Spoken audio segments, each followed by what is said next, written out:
Candi Lor, tumpukan bata menyerupai bentuk kerucut menjulang tinggi di selatan Jalan Panglima Sudirman, Desa Candirejo, Kecamatan Loceret, Kabupaten Nganjuk, Jawa Timur. Jika dilihat sekilas dari kejauhan, tumpukan batu itu terlihat seperti tumpukan bata merah yang terbengkalai, tak lama digunakan. Teman-teman, assalamualaikum warahmatullahi wabarakatuh. Selamat siang. Saya di sini Artika Fikudulestari dengan kelompok saya, kelompok 23. Di sini saya akan memperkenalkan salah satu budaya atau cagar budaya yang ada di Nganjuk. Ya, salah satunya adalah Candi Lor. Kita bisa lihat di belakang saya sudah ada candinya. Kalian tahu nggak sih sejarahnya candi ini kenapa dibangun dan bagaimana sejarahnya? Kalau kalian pengen tahu, yuk ikuti videonya. Namun, jika dilihat dari dekat, dipastikan keliru. Sebab, tumpukan batu tersebut merupakan bangunan candi yang kondisinya sudah rusak parah. Oleh warga setempat, candi ini dinamai Candi Boto karena bangunannya berupa tumpukan batu bata. Nama lain Candi Boto ialah Candi Lor. Candi Lor ini didirikan oleh Raja pertama Kerajaan Medang atau Kerajaan Mataram Hindu periode Jawa Timur, yakni Empu Sendok, pada tahun 937 Masehi. Di sekitar Candi Lor juga ada Jaya Stamba atau Tugu Kemenangan. Dibangunnya Candi Lor memang untuk memperingati kemenangan Empu Sendok dalam melawan tentara Melayu dari Wangsa Sailendra. Jadi, kejadian perangnya antara 928 sampai 929 Masehi. Itu ada perang yang terjadi di sekitar Anjuk Ladang. Pada pegiat sejarah dari komunitas pecinta sejarah Nganjuk, pada peperangan itu, penduduk sipil Anjuk Ladang membantu Empu Sendok. Alhasil, pasukan Empu Sendok berhasil mengalahkan tentara Melayu tersebut. Lantas, Sindok membangun Wangsa Isyana di Tamlang. 8 tahun kemudian, Empu Sendok memindahkan pusat pemerintahan dari Tamlang ke Watugaluh. Baik Tamlang maupun Watugaluh berada di timur Sungai Brantas, diyakini masuk wilayah Jombang. Nah, 8 tahun kemudian baru diberikan hak sima swantara kepada rakyat kekantikan di Anjuk Ladang tahun 937 Masehi, 8 tahun setelah penobatan Empu Sendok menjadi raja. Empu Sendok juga memerintahkan agar dibangun Candi Lor di Anjuk Ladang. Sekarang masuk Desa Candirejo Nganjuk, Sukadi memperkirakan kompleks candi.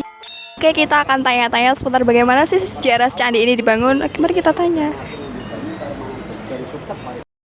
Permisi Pak. Mau tanya tentang sejarah candi ini, gimana Pak? Bagaimana sejarah awal candi ini dibangun? Yo, gak dibangun deh, gawe.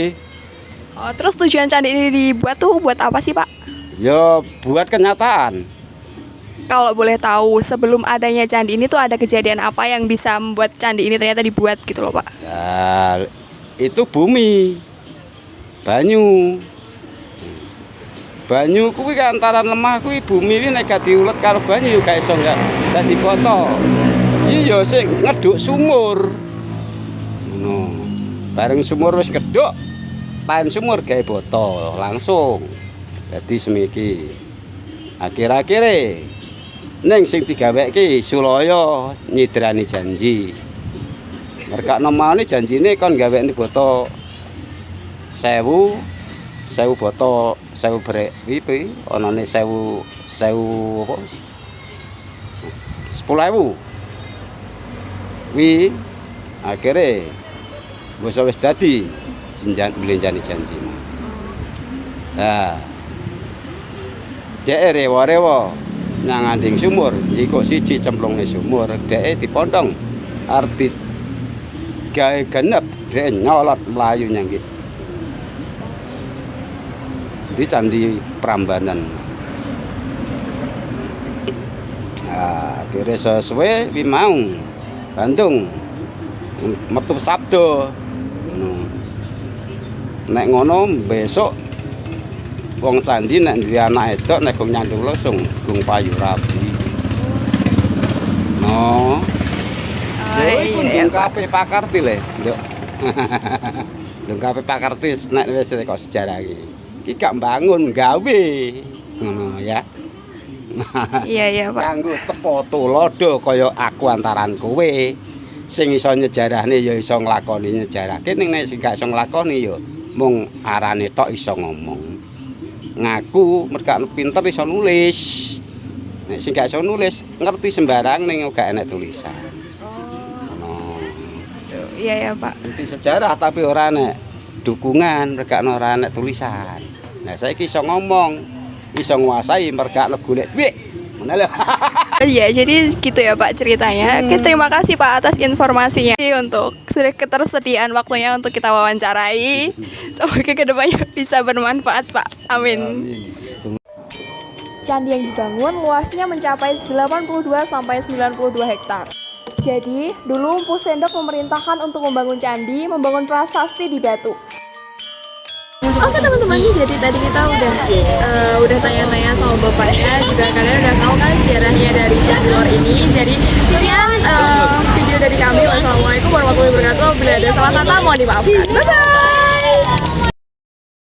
Nama batunya itu Liang Pala, yang kemudian disebut Jaya Stamba ya prasasti itu, papar Sukadi. Namun, kini bagian dari Candi Lor yang tersisa tinggal bangunan inti candi. Itu pun bangunannya sudah rusak berat. Bangunan dari bata merah itu masih berdiri karena ditopang akar pohon kepuh besar. Pohon kepuh itu berada di atas candi. Warga setempat meyakini pohon itu telah berusia ratusan tahun. Akar pohon inilah yang menopang bangunan, menjalar dan mencengkeram bagian selatan bangunan candi. Sukadi menuturkan, keberadaan Candi Lor pernah dicatat oleh Thomas Tam Raffles, Gubernur Letnan Hindia Belanda yang memerintah pada tahun 1811 hingga 1816. Waktu itu, kondisi kepuhnya tidak sebesar itu, tapi sudah ada. Dan perkiraan waktu itu sudah berumur ratusan tahun juga, dan ada pohon beringinya juga. Jadi, kita sebagai remaja atau penerus bangsa harus melestarikan keberadaan atau budaya yang ada di sini, termasuk di Nganjuk. Makasih.